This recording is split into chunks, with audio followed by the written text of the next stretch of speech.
Cantina. This is going to be a bit of a down note to start on the episode, but then it's going to get more uplifting as we go on. So just stick with the program. Stick Hang with us. the program. We're going to start off by pouring one out for what was an incredible first season of The Acolyte. Cheers. Led and created and directed by Leslie Headland and her creative team.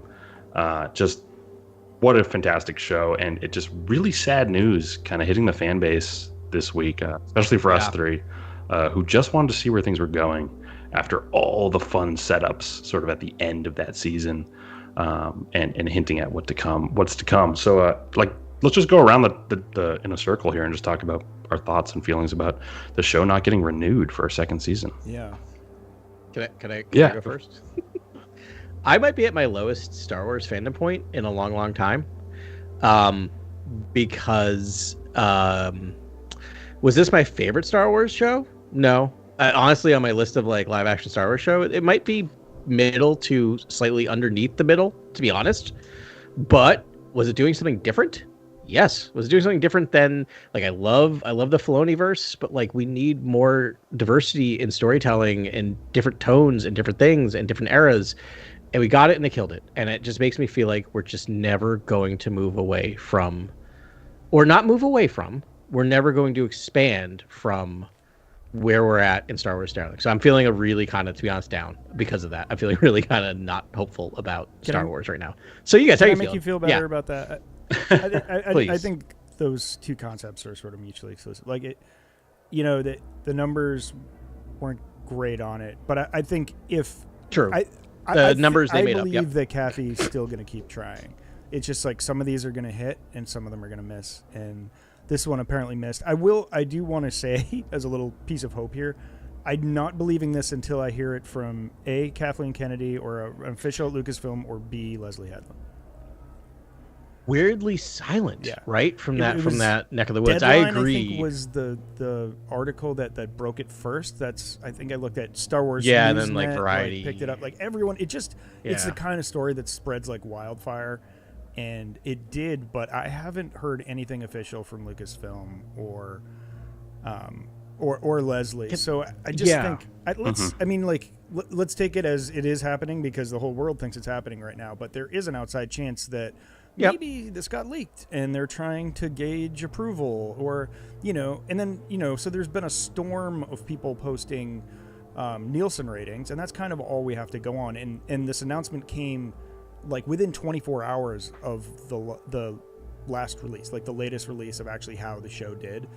And so I'm wondering if the people jump to conclusions, like that's possible based, it's definitely lower than all of the other shows, They are the Nielsen ratings. I'll say, from a methodological standpoint, are really sketchy when it comes to streaming stuff. It's not like they used to be, where they actually put a box in people's homes. It's very weird. And as we know, and it was part of the negotiations, we're still not actually getting true data from any of the streamers. Really, they put out some data. Since we're in the middle of a presidential election, do not trust polls from campaigns and do not trust ratings from the streamers. Those are numbers that allow them to justify underpaying actors and creators and doing whatever they want. The other thing that seems weird to me too, to kind of like build on that, Ben, is like Comic-Con and D23 were a full push for The Acolyte. Mere weeks before this happened. They knew what the ratings were at that point. Disney knew what the ratings were. So it's weird that this happened. Like they announced all this giant push into comics and into books and what's his name? Manny Jacinto did a emotional. Was at D23 doing all this stuff. So it's something. I agree. I think I texted immediately when this happened of like something smells fishy about this. But I don't know. With the gravity it's been a while. Sort of the plotting and the characters that are set up at the end of that season. I mean, even if they're not renewed for another season on Disney Plus, it's who's to say we don't get a theatrical release? Who's to say we don't get a larger project that maybe focuses on really Darth Plagueis, right? Like this is a major character in the canon that we all know about. Maybe it's a feature film. it's almost the Batman Begins for Palpatine, right? Or it's like something that's almost like an origin story for Palpatine. It could be wonderful. It could have be so expansive and powerful. It couldn't be like film. season 1, right? Like season 1 was this like mystery box, but it's like all the mysteries are pretty much open except for who Plagueis is, and and it's the biggest mystery of all. It almost, in my opinion, here's the thing: is for a film. So I would love for Leslie Headland to get. It does calls for something. Film. Are we playing into their hands right now? Is this a weird head fake to be like, yeah, the Acolyte is not moving forward because Darth Plagueis is on Disney Plus, right? Like, are they retooling and re-aiming and refocusing what the show is going to be? And it's not going to be the journey of the Acolyte. Oh, that would be a little upsetting to me as a fan. Darth Plagueis. Osha it would be upsetting, is such a fascinating character, Osha and May, and you almost want to see the crisscrossing of where May is headed and where Osha is headed on the other sort of, the dark side and light side, respectively. I don't know. I would be a little perplexed. A Plagueis POV focus. film? Go on. Coming of age. Stop. What if directed by David Lynch? What if there are 3 limited series? This is not actually a continuous series, and it's The Acolyte, followed by The Apprentice, followed by The Master. That's the three shows. The Acolyte, The Apprentice, The Master. I love that. Yeah, there's ways to stay optimistic. I think. All right, I feel better. Good. Thanks, I'm not guys. even going to talk about the negative. Like my first gut reaction was like throwing my cell phone across the room, and I'm like, the Trolls won.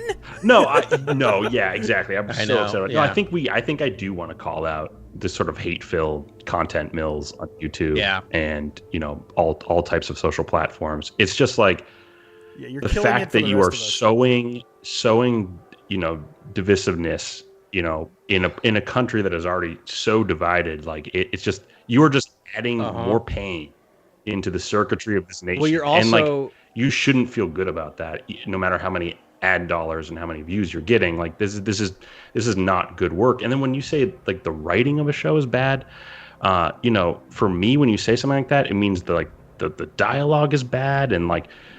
I thought the dialogue was great in The Acolyte. I thought it was fantastic. If you think the plotting is bad, please be more specific. Please specify. Yeah, you can't say writing is bad because that is what you're angry about. That is because the thing about writing is like that. As great as a writer, as you know, that's as a writer in film and television, as you know, like that's the starting point, right? Because it gets like a show gets rewritten from the page to when it's shot to when it's edited and everywhere in between. So like it's hard to say what writing is. Veiled critiques that I was hearing from some of these just hate-filled outlets, and it was just like angry. There's no white dudes in it. That's a huge part of it. That's a huge part of it. It's like they're just angry about the diversity. They're angry about so transparent. Things. They're angry about the show before it even comes out. This show was already targeted before it even released, and it's so upsetting to me.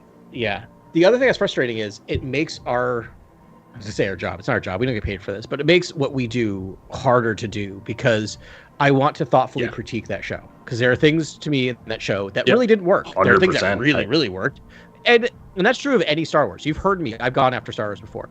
I was much more hesitant to go after the Acolyte on a show because I don't want to be grouped in with those people because I'm white and I wear a beard and I kind of look like I get a lot of people. I get a lot of people wearing "Make America Great Again's" hats that like nod and smile at me. No, and I'm like, no, don't. Dude, I've got a, I don't like I have a that. shaved head. Like I'm a white dude. It's like I won't even wear a red hat. Everyone I know like I went out with my friend. I'm like, where's your Phillies hat? He was wearing like a Minnesota, like he's from Philadelphia, and he's like, but he's wearing his like Minnesota Twins hat because like his wife's from Minnesota. I'm like, dude, where's the Phil's hat? He's like, I don't like to wear red hats and mix company. Not real talk. Like won't wear red hats. So and true. I'm like, that's really smart. I want to talk about that, Adam, because that's actually something I wanted to then segue to, which is that I have a lot of criticisms of the show, but I don't need a safe, like it's a safe place for the creator and the cast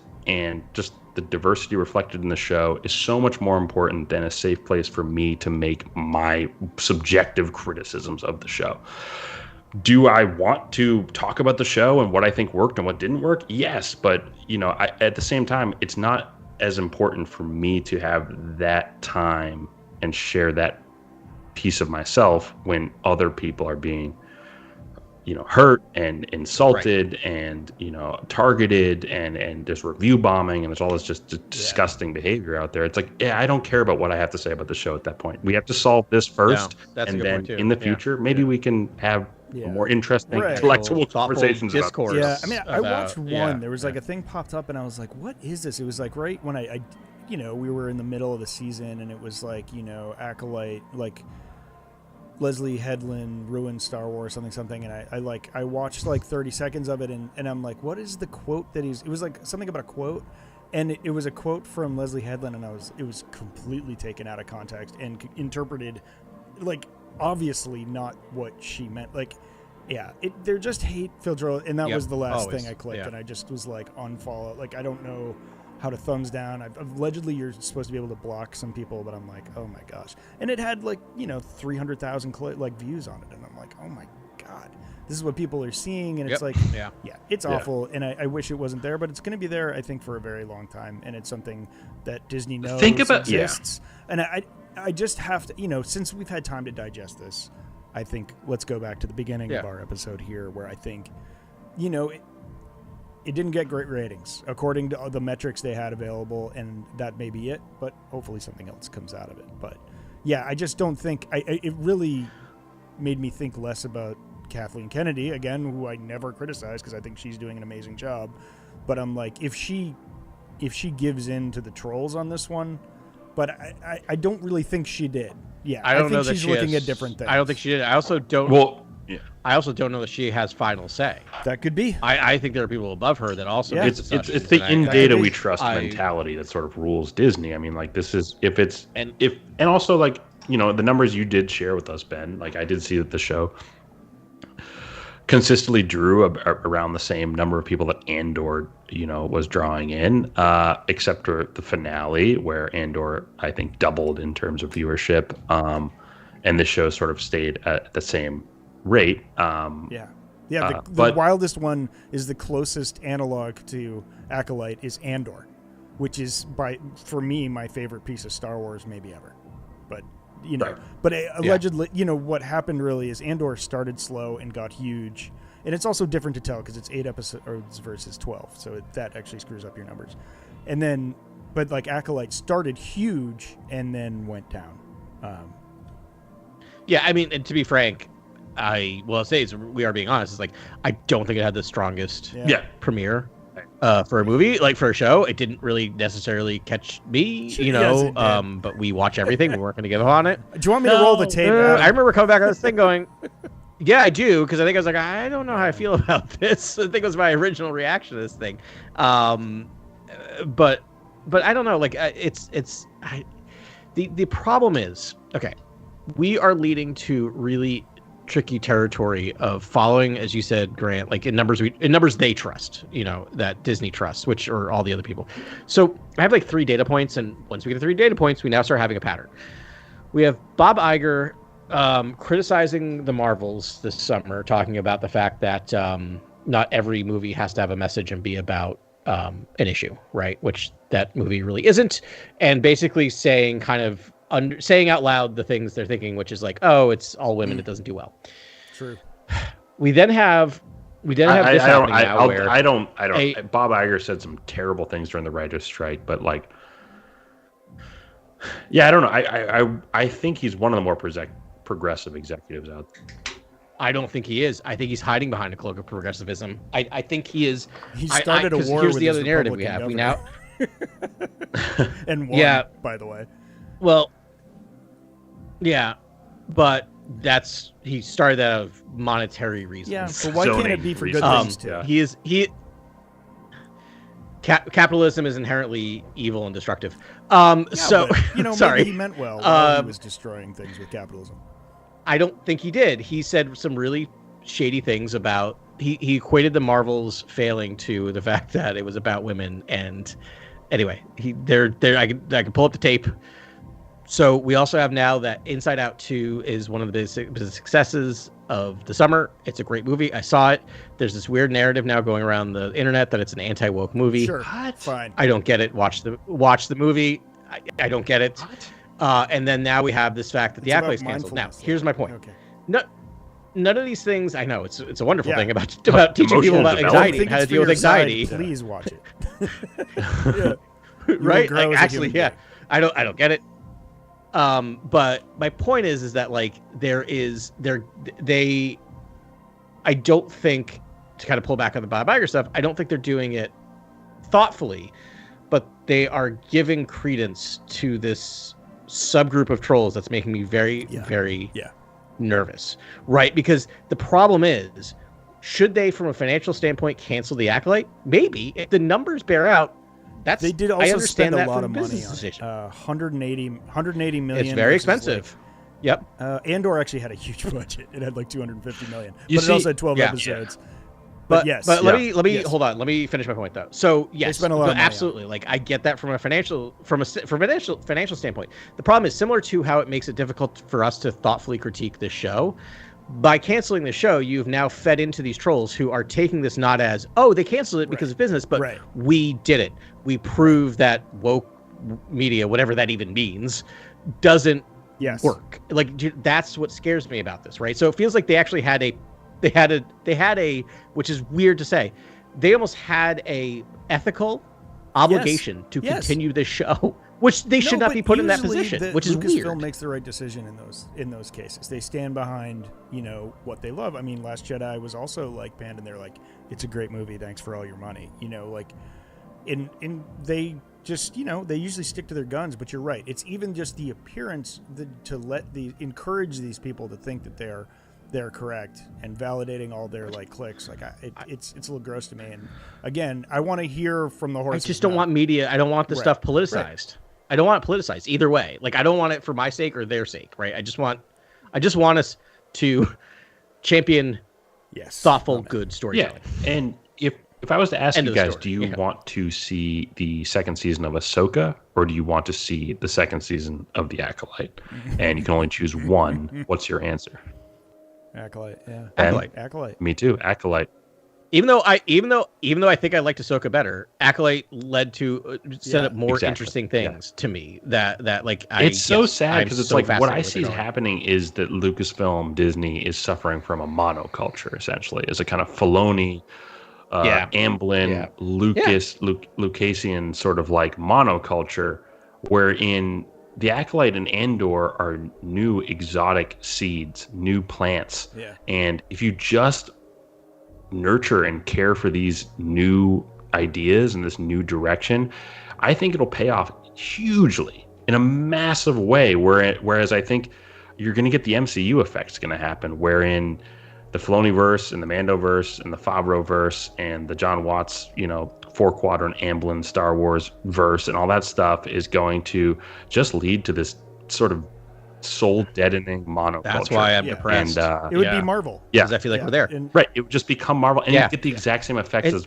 as to what's happening with MCU right now, right? And so, if I was an executive, I would take the risk right this second and just keep pushing, Andor level, Beau Willimon, Tony Gilroy, Dan Gilroy written stuff. Whoever wants to stay, please stay. I want you guys to stay in this ecosystem for as long as possible. Leslie Headland, I want you to stay in this ecosystem. I want Rian Johnson's trilogy. Like, I want to do all the new stuff, essentially. I want everything. I want it all. Give us Taika Waititi. There's some people so close, like or new voices altogether. All those, all those directors from Mandalorian, those guest directors. Deborah Chow got her chance, but Rick Famuyiwa directed some of the best Star Wars. Famuyiwa, Howard, like if you know talent, and Bob Iger says he's a talent first sort of CEO.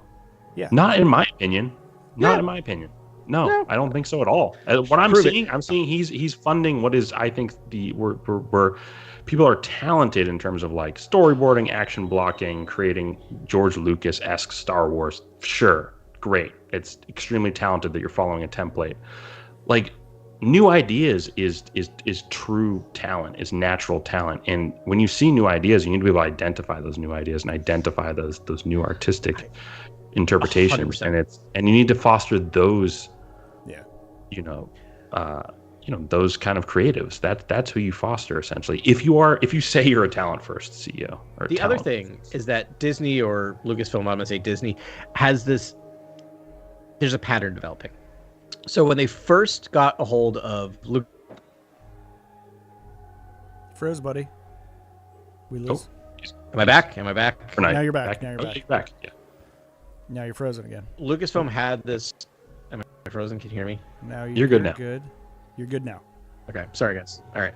So, Lucasfilm has this like pattern, or Disney has this pattern that's kind of disturbing me, which is like, so when they first got the movies, right? It was what it was going to be was, it was going to be Skywalker Saga, standalone film, Skywalker Saga standalone film. Remember? Yeah. That was it. And then Solo happened, and they went, oh no, and then ran away from that completely, right? Which is like, nope, we're not doing that anymore. As opposed to going, well, maybe we shouldn't be putting these movies out so close together. Maybe one a year is the actual model. Then the same thing with these TV shows is that they were doing for a long time a Filoniverse show, something outside of that. A Filoniverse show, something outside of that. And they were doing that, and I love that because that's the way. Because keep the Filoniverse. That stuff's great. Like that is to me is the center of Star Wars. I mean, it's really the Favreauverse. I call it. I mean. So, Filoni really only made Ahsoka and Rebels, right? He's there, but heavily. I would say. I think heavily. I would say it's Favreau, writing. man. I want to give credit. It's a team effort. Favreau wrote everything, so it's like I want to give him credit where it's due.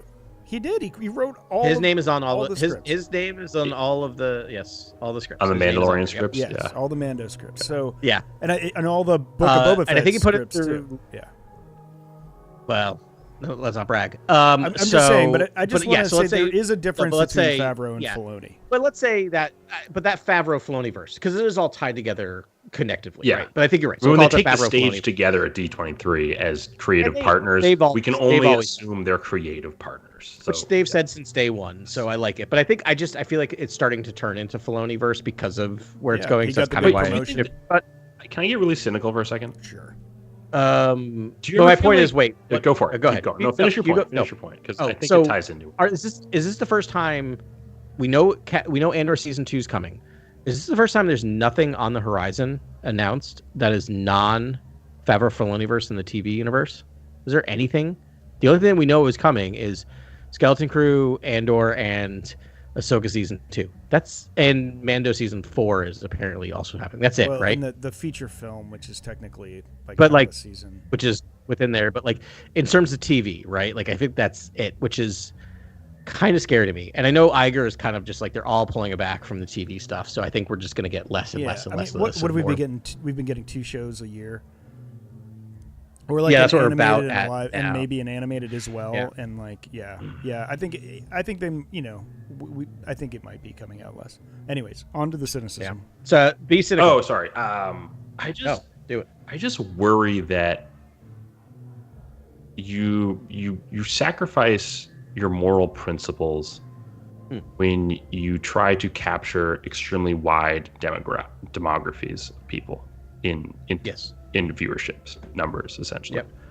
I worry that Disney is trying to cast the widest net for this Mandalorian and Grogu film, and so they're trying to keep the horrifically toxic, hate-filled male gaze, sort of influencers in that net, and like removing things that are extremely interesting and progressive and potent from the slate. And it's like, that's to me, that's just like, that is the horrors of capitalism. Like I really hope that's not the situation. I hope they're not clearing the slate for the Mandalorian and Grogu and trying to capture the widest net possible. But the cynical side of me thinks that's exactly what's happening. Well, they shot themselves in the foot because all they're doing now is encouraging people to now move to the next thing, which will be Mandalorian and Grogu, which will ruin someone's childhood and it'll light fire and go across the thing.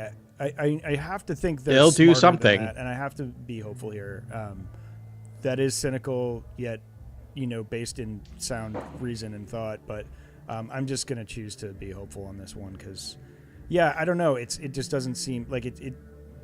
They know what they did, and I mean, because the same numbers you shared with us. I mean, the Mandalorian was huge. Like the viewership is massive for that, and to lose any of that, was doubling. I could see the chief financial officer worried about that, and God, that's so upsetting. They make Mandalorian for $100 million a season, and they made Acolyte for $180 million. Yeah, and can I make a point about Ahsoka too? That also, don't forget, that was at the peak of the writer's strike, which means there was no promotion going on for that show. Yeah, right. So and so they had to have taken that into account because they did a huge push for promotion for the Acolyte. I was so surprised by the numbers for Ahsoka. I was like astonished because as we were watching that show, I haven't heard anyone talk about that show. Does anyone know what's going on in this show who is like outside the purview of Rebels and the Star Wars canon and all that sort of stuff? Does anyone know what's happening in this? Like it's too hardcore? If you go back and listen to our episodes, it's like the most inside baseball show of all time. Oh. For Star Wars, and I just can't believe the numbers you shared with. Are those real numbers? Like I need to see the source. No, I don't believe. I need to get it. So here's the thing, I need to know as a statistician, as a researcher, I always need the methodology used to collect the data, and when they provide the methodology, it is very for these things. I have not dug into this, so I'm just saying this from past experiences. So my life's crazy right now. I don't have time to be digging into these numbers. Maybe in a couple of weeks, as things lighten up, I might actually start looking at it because I'm a nerd. We'll actually read the methodology. They are very vague and scant. And if I can't replicate, this is social science and hard science. If you can't read someone's methodology and replicate what they did, you cannot believe the results. You are not allowed to believe the results because that's bad science. Again, let's wait until we hear. I can't wait until we get a comment on this from Lucasfilm. It's going to be great when we come back next week and there's some grand announcement and we're all like just taken back. This I would love it so much. They're like, yes, there will not be another Acolyte series. They're going to be feature films. Yeah, and it's like the Acolyte text like dissolves into the Apprentice or something like that. And like, should become right. Like maybe they're doing a Clone Wars Bad Batch thing, right? Here. Hey, we need that. We need that, right? We need to win this fight, and hopefully Disney does the right thing and ignore numbers now and again. Please ignore the numbers and embrace real talent when you see it. Thank you. Do we want to do that, or do we want to do draft? Do we want to jump into comics, guys, or do you want to jump to what we're thinking would be a super fun time, which is an underworld. The poor comics. I'm not going to remember them. Let me just check the time here. Oh, we have plenty of time. We have plenty of time to do both. Well, all right. I don't know. The draft is going to be amazing, but let's do the comics quickly here. Okay, comics quick. We'll do it quickly. Darth Maul is from people who love. Are we going to do Darth Maul first? Yeah, you want to do Darth Maul first? I love it. So this is Darth Maul, Red, White, and Black. A series of 5 vignettes, all by different authors. New authors to me, except for the finale was done by Ethan Sachs. But I think each issue is done by a different. Yeah, each issue is done by a different author and artist too. The last one was Ethan Sachs. So but the other ones I didn't recognize. They're all new to me. But you guys may know who they are. I don't know. I was going to say, I was just looking. Greg Pak, I know. Greg Pak is a name I know. And Mark Russell is a name I'm familiar with. The other two, I did not leap out to me. Ben Percy, I've read a bunch. Yeah, I must have. But I think he did Wolverine, I'm not mistaken. And I've been paying, ever since we've been doing Star Wars comics, I've been paying more attention to writers, which I knew I should have done before, but for some reason I would just consume comics without looking at the credits page as a bad comic book fan. But Maul, fantastic. All of them were very. I mean, it started off with a bang with there was a cross-dimensional chaotic species that was going to take over the galaxy. That was my favorite one. Yeah, mine was a finale, but haunting. Yeah, and I was like, like World Between Worlds, like genre, like canon craziness. But it was like someone even more evil than the Emperor, and like. Maul put it down like a rabid dog. It was just like, no. It's basically. I feel like it was just like the pitch was like, or it's like Darth Maul if Darth Maul was in Event Horizon. Mm-hmm.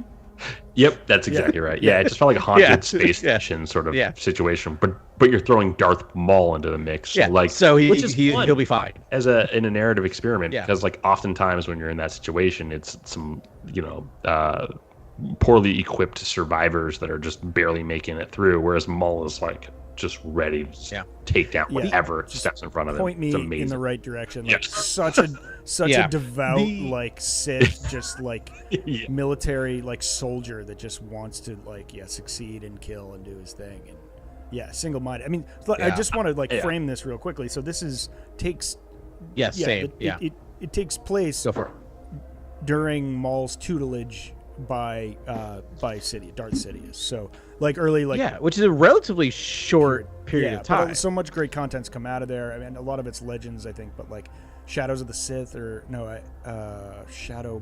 I don't know. There was a bunch of great early Shadow Hunter. Thank you. There was a bunch of great early Maul stuff that actually these comics feel exactly like in their timbre. He's just doing awesome stuff all the time, and he's being dark and vicious and So anyways, it's just a really exciting time, and there's a lot of the Emperor in this. And a very similar setup. Like almost every issue is Palp sends him on a mission. Right? Like that's kind of it. And how does he complete it? And how does he complete it? With his lightsabers. Always with his lightsabers. Which like that's not even a critique. Acrobatics. Like I love the fact that Maul doesn't change. Maul doesn't change between issue 1 and issue 4, even though Palpatine keeps trying to make him change. And I feel like what we're actually getting is the story of why he's just like, this guy's got to go.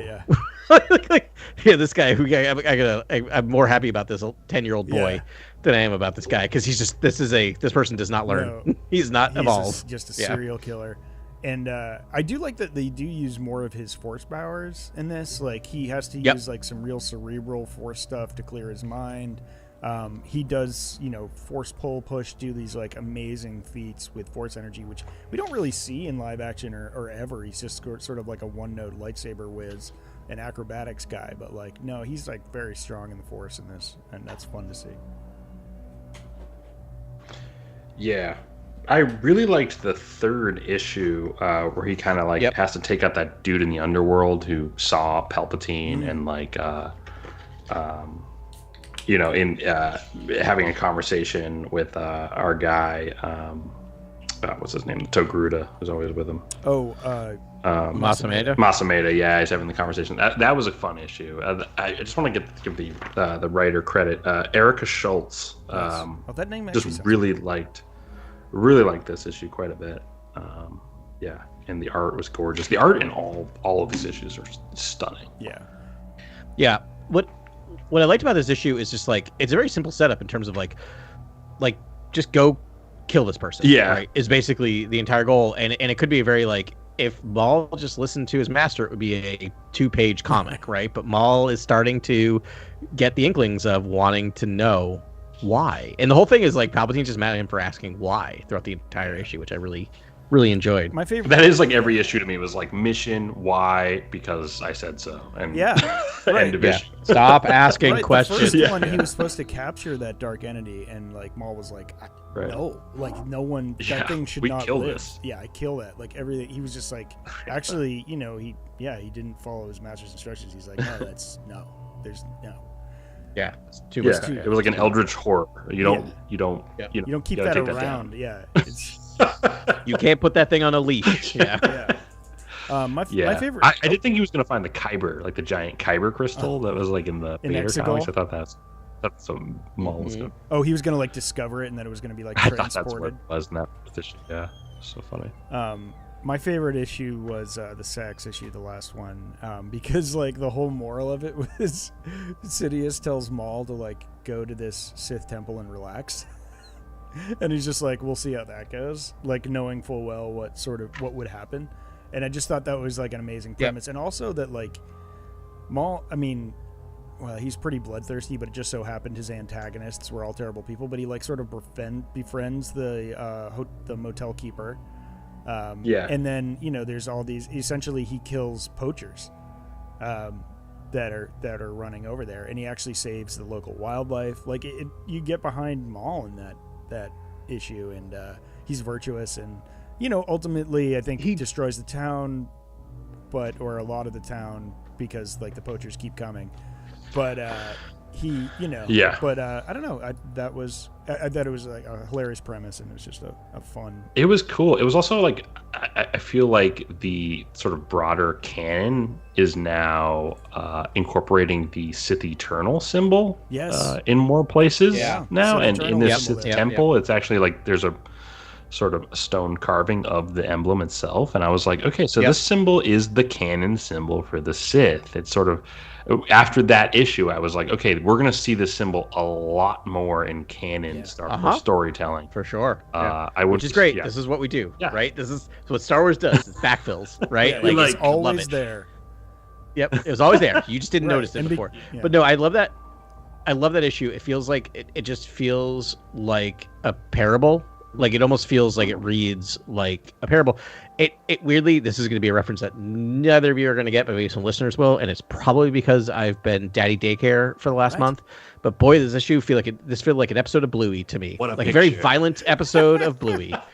Like the setup and the jokes and like the fact that like there's a lesson taught. Also, Bluey is the best television show on TV right now. Just saying, not even kidding. Yeah, I think it's the best storytelling movie coming out soon or in the development. That's the rumors. That show. Can I just make a point? That show released by surprise a 28 minute episode, which is like a movie because the most episodes are 8 minutes long, where they're like going to sell the house, and I sat there with my child because it dropped, and we were watching it in bed, and I'm sitting there going like, this is the end. This is the end. They're gonna sell the home and they're gonna move. They're gonna move. Like and like my child's just watching and I'm sitting here like going, oh no. And then they didn't. And then the next week they released a surprise episode. They're literally just called Surprise. That's just a regular episode, except they flash forward to Bluey as an adult. And I'm sitting there in bed going, and my daughter's just like, this is great. And I'm like, this is the best storytelling I've ever seen. Sorry. They just like I'm not even kidding. Soul out of your chest, like in a kid's show. Yeah. That's great. I will cry twice watching Bluey. If we were watching Bluey for an afternoon, I guarantee get choked up twice. There's an episode, just to whatever.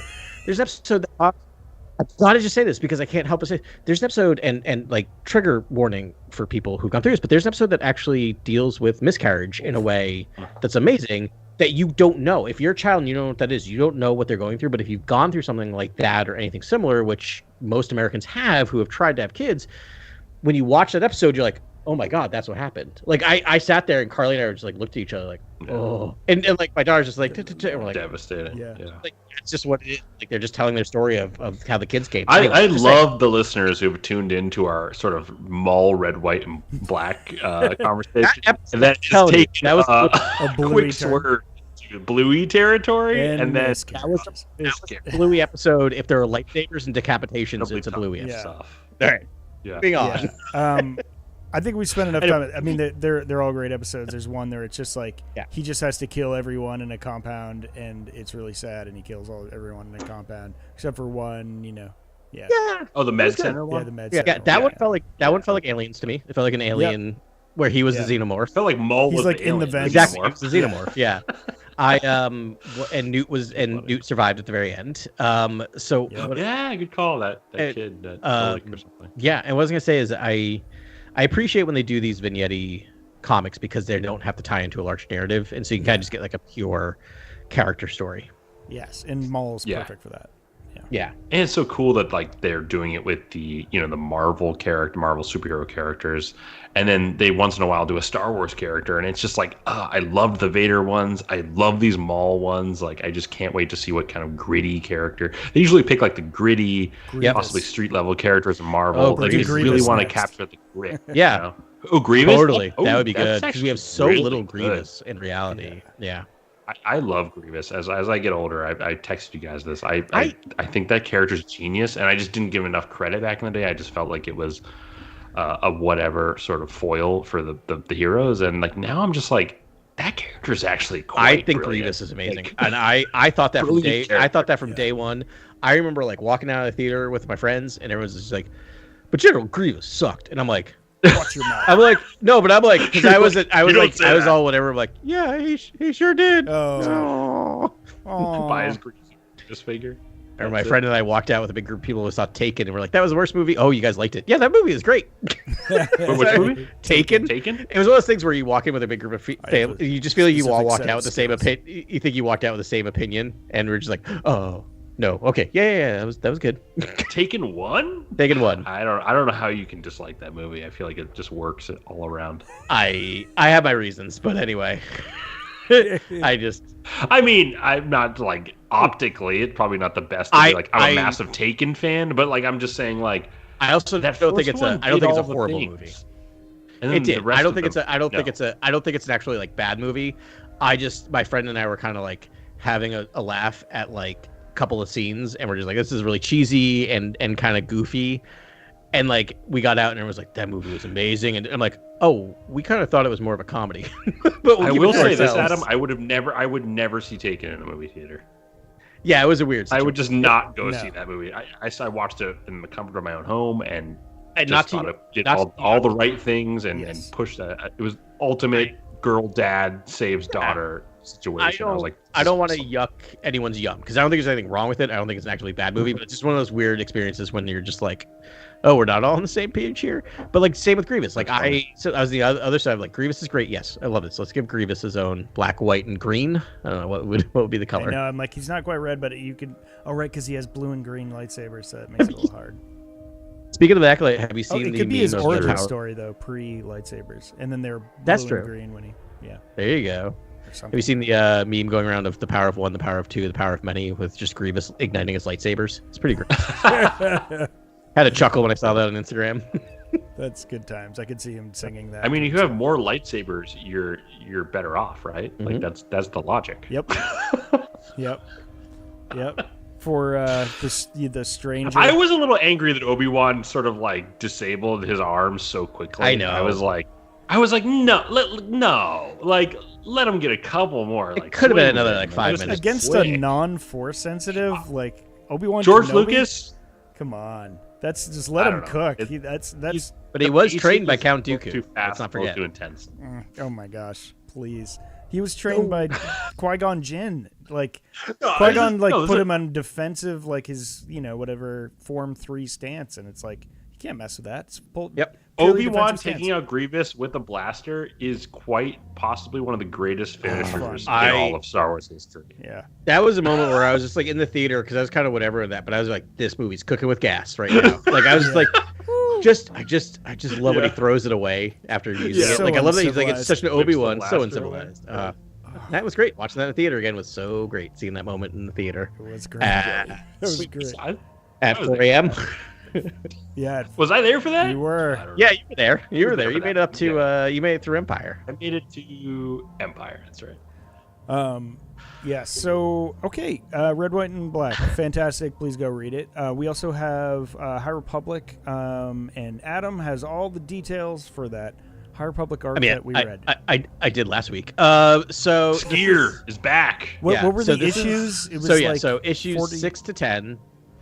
Which is the finale of Phase 3, and this is the finale of Phase 3.1 because they are doing another one starting early next year. Yes, yeah. But this is the end of this one, and really it's just kind of the fact that the real quick version of this is that they're trying to rescue Skier. They do. He has some degenerative disorder that McGrax syndrome. McGrax, thank you. Nice. McGrax. Sorry. But they're basically sounds like a sore throat. But right. Does that cause him to lose the force or something? Or no, it makes him a wild beast, right? Kind of wild. Like he loses feral control. He's somewhat feral, which does give him advantage over the Nameless. Roll advantage over the Nameless. Yes. Sorry, I'm playing some D&D, so now my brain's there. But basically, don't tell me the Nameless have entered your campaign. No. Well, okay. So a big plot. Basically, at the end of the day, they're going after Gunal Munshi. Is Manshi? Which is the doctor of the Nihil? Ithorian doc. Yeah, the Ithorian doctor. What's his name? Boolean. Yeah, Boolean. Or Boolean or Boolean? Dr. Boolean? Oh, Dr. Boolean, right. Yeah. That's right. Yeah. Monchi is the girl they're chasing after, right? The little force sensitive. Yeah. That's right. Yeah. So and then they meet to save her, but they run into Boolean, and he has Skier. Yeah, Boolean kidnaps Skier and her, and they go and basically everything turns out all right in the end. All right, is there a Nameless that he is experimenting on though, and like he's experimenting on augmenting essentially, yeah, and like that's are what we he's going to doing. see those Nameless in the next book, or I guess Tears of the Nameless? Maybe we'll see these augmented Nameless. Maybe we saw them out in the last book. Yeah, actually. Yeah, all this, basically we most did. of the nameless that we're At seeing the now end of the are- last book, they were there, and Every time that happens in those books, though, it's just like the Jedi start getting so introspective, and I just don't know what's going on. Like, it's just the prose kind of changes in terms of like, and then I felt a cold, sweat run down my neck, and I'm just like, okay, like I just don't know what's going on anymore because it gets so descriptive in terms of the Jedi internal. Yeah. But I want to give Kevin Scott a medal because do you know what he did in the series this season? Finally, he took 2 non-force sensitives with them to fight the Nameless. Yes. Finally, they've been implementing the thing I've been screaming at them for 2.5 years. This now, is where our podcast takes a turn, right? Like, this is. And sure enough, not only did they defeat the Nameless, they caught the bad guy. Did it work? It worked. It sure worked great. In fact, they were controlling the Nameless for a while. Droids. Yeah. I feel like droids would be great too. No. Yeah. Right. Exactly. Yeah. Perfect. But it was weird. It was somewhat anticlimactic because we got like Tarek and Sarek, and we thought we lost. Yes. We thought we lost one, but we didn't. How many times has Tarek and/or Sarek died? Allegedly died. 3 times, I think at this point. At least 3 times. Not only have they died, almost died numerous times. It's like there's hints that one of them might turn to the dark side numerous times. I feel like at this point, where I'm just like, all right, one of these guys is like one of them is gonna go dark side or die in like the next thing, and then they don't, and I'm just like, no, they're walking that that line. Edge. It's fine. Yeah. Yep. Yeah. No, they're great, but it's always, and it's just like they're always like, oh, I can't sense them, because they're like a hive mind twins. For people that don't know who Tarek and Sarek are, they're cool. They're really neat. Yeah, they're super unique. Like, that's what I love about but it's comics, like after the second or third time, wouldn't you be like, well, maybe he's still alive because that's happened like 2 or 3 times before. So it's so funny that everyone, like all these other relationships, get labeled a dyad, but they're like the most dyadic of all time, and it's like they're just not a dyad, I guess. And it's like it's so funny. I mean, a precursor to May and May and Osha, Kylo and Rey. They're one person. Like, it's literal. May and Osha are much. I could see them being a dyad, but like they don't share a mind. Like like Tarek and Sarek do. No, they do though. Like that, they say that explicitly in the show. Like they're the same consciousness divided into 2 twins. Yes, which is honestly mind bending and so upsetting that the show is not getting a second season. I know it'd be really nice to. I don't know. Explore that in a season 2. Like, you don't just say that high concept idea and not pay that off. Like that needs to be paid off in a way that's like. They're a singular consciousness. What does that even mean? It's perplexing. Save the Acolyte. Save the Acolyte. Have to. Yeah. Hashtag save the Acolyte. Also, the way Star Wars is treating canon, this is all canon now. Yeah. So it's real. This happened. You got to deal with it. Like you got to deal with it. You got to answer that. You can't just leave it there. And you can't just throw a novel at us. Like I'll read. No. I will. Don't get me wrong. I will read the Osha Chimere like romance novel. Like I will read it. Like, don't get me wrong. No. I will read this book. Here's a microcosm. But give me a movie. Do something. Here's a microcosm of what's going to happen. So I told Carly that's canceled. She was bummed. But it's not canceled. Not crazy. It's not canceled. Okay. Allegedly discontinued. This does not change. This does not change what happened in the past. What I said to my wife. Sure. Okay. I could have been. Wow, Adam, you canceled in your own household. That's concerning. It has been not renewed for a second season. Is what I told her. Allegedly. And she was bummed. Allegedly. And I said, I said, God damn it. So basically. I feel like I'm on the Flophouse.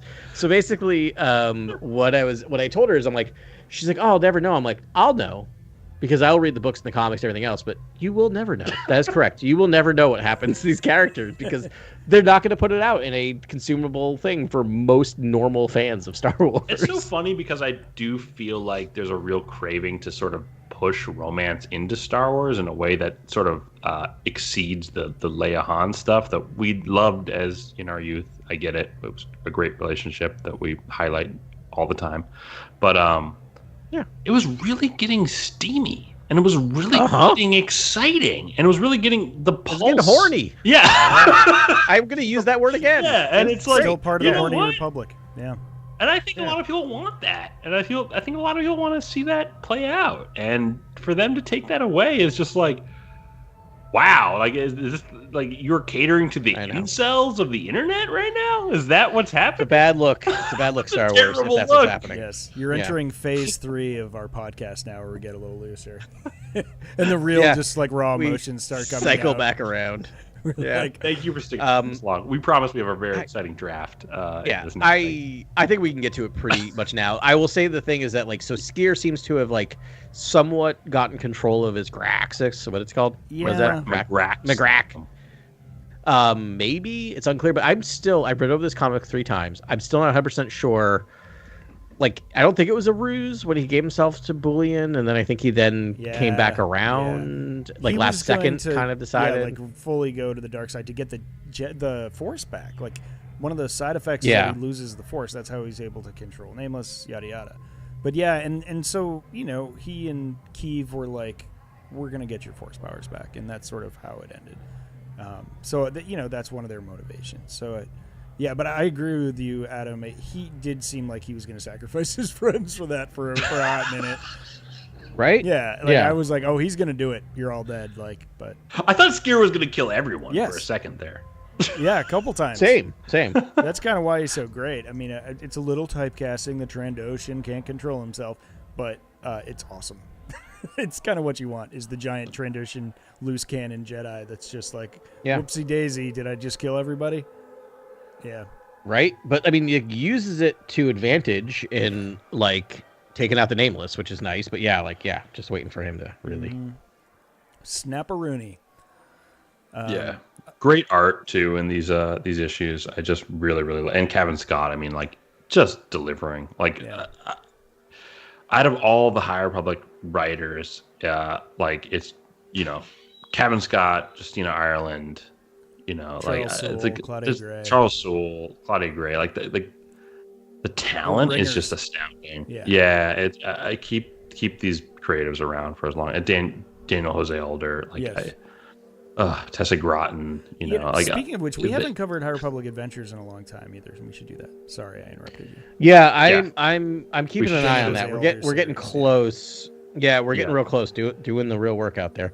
What if I said there's more world building in the High Republic Adventures than any of the novels, junior novels, mainline, comic series? Like, the High Republic Adventures has entire pages of like maps, lightsaber construction diagrams. Like, I don't understand why they put all that world building in that series. Maybe just because Older's I'm here for it. Yeah, maybe Older's just about that life, and he's just like, I want a sprawling, large. Because love the High Republic, main run, but it's like feels like it's on rails. He's also the first one to use Yoda, I think. In the I think so. That was the main focus of Yoda. You guys brought up Adventures, so this is your fault for the side tangent. But we took our daughter on a boat cruise in Newport in Rhode Island, Newport Bay in Rhode Island. It was a historical thing. It was amazing. Could hear only a little bit of it, but he told a story about a pirate out of Newport named Buckets of Blood. No way, another Buckets of Blood. Wow. Yeah, so I was just sitting there going, I'm not going to tell Carly. I'm like, how long do I go off on? Like, is this like, did Jose Alder know Buckets of Blood? Like, it's just a weird thing. I'm just like, I just sat there like 10 minutes not listening to what he's saying. No, his whole story is that it was another ambulance driver or EMT. Right, that's right. Responder whose name apparently, that's right. Yeah. I forgot about that. He got his name from the pirate. Sure. From the pirate. Anyway, just maybe he's a learned man. Who knows? Maybe. We haven't seen Torben Buck in a minute.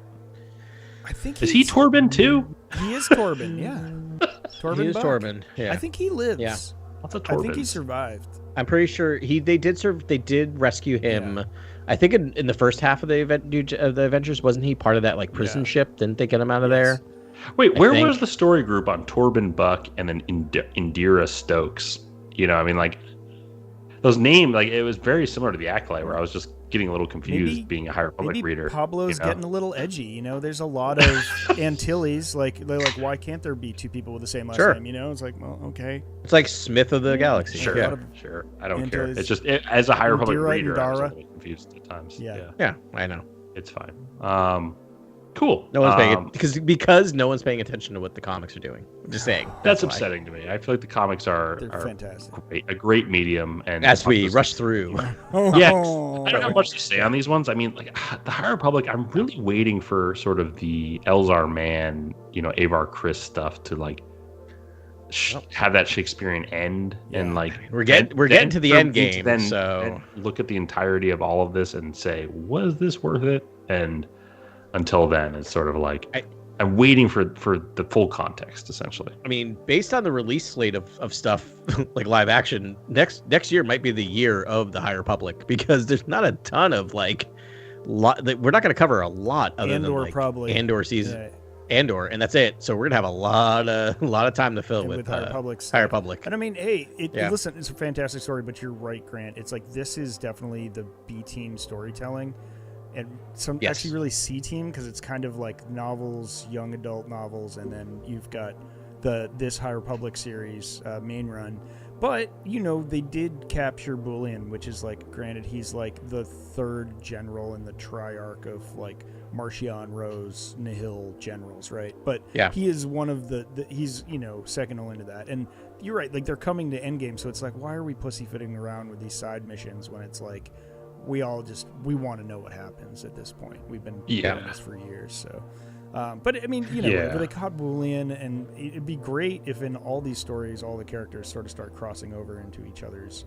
It would be, because also I want more Bouillon. What a weird, he's so cool, awesome character. Yeah. Like an Ithorian mad doctor. Yes. Like why doesn't he have his own movie? Give me that movie. Right. Okay. Well, I mean, we do have a fun. We have a lot to look forward to. Yeah. And that starts with a game that's releasing in under a week. This game is almost in our hands, and I couldn't be more excited. And we thought in anticipation of Star Wars Outlaws, we would do an Underworld draft. Yes. And that means drafting a team of Underworld characters, and then we will... I think the scenario is that they will first battle in space, and then planetfall, and fight on the surface, and we will argue why our team should win that battle. And I think we agreed on that sort of being the context of why we're assembling this team and how they're all going to clash. And I think we're all going to go round robin and draft characters. And do you want to name the categories we have, Ben, while I pull out a dice for us? Oh, yes. Very excited. Oh, dice. Very excited about this draft. I actually prepared like heck for this one, because I was like, oh man, I just wasn't like keyed into too many like Underworld characters. I don't know, for some that's like one demo that I'm like, I know the big ones and all that. So I had to do some research on this one. I know, right? And there's not enough characters, and then I just sat there and thought for like 10 minutes. I'm like, oh, there's so many characters. So many characters. Right? Like, yeah. Oh yeah. Pages and pages. I went through Wikipedia. It's like, it's like near endless. Okay, so all right. Grant created I haven't done it yet. Sorry, buddy. Grant created the categories, and they're very much kind of your classic ensemble main names, and so we'll be creating our own ensemble. So there are 1, 2, 3, 4, 5, 6 categories and a ship, which is kind of its own thing. But so the categories are: you're going to need a leader, you're going to need muscle, you're going to need brains, you're going to need a marksman. Marks person. You're gonna need a pilot, and we added a droid in there, a droid category. I thought we were gonna leave droid. Did we decide on droid, or were we gonna leave droid 7? I think we killed droid and we kept ship. Okay, we're killing. I think droid. Okay, we're killing droid. Droid can be any of those categories. Ship. Right. Yeah. Okay, sorry. Ignore the droid part. I can adjust. Trust me. I have droid. I have multiple droids. So if you want to add droid, I was the one advocating for losing droid, and all right, but. And then we lost. Droid. We never made a decision, and I wasn't going to force the issue. So let's not draft droid. Okay. How about let's not draft droid, and at the very end, if we want to draft droid, we can make a call at the end. If we want to add a category at the very end. Okay. All right. Sweet. All right. So I guess I'm gonna roll. This is really important right now. This is really important. This draft Ben, order. We're gonna huge. Ben, we'll roll you first here. All right. You are a 2. Okay. Oh, D20. What is it? D1? Adam, you are a 20? Oh, so The math continues. I am. You're D20 all the time, Adam. You need to play the lottery. I'm D20. Be Adam, me, Ben. Adam, you need to play the lottery, but just like roll a 20 cube to like pick your like. Right. That's a really good point. I should do that. All right. So I'm going to start with the muscle. Okay. And muscle. For the muscle, I am going to play Black Stan. Ooh, okay. Taking him off. For muscle, that's a good pick. Good muscle. I had him on my list.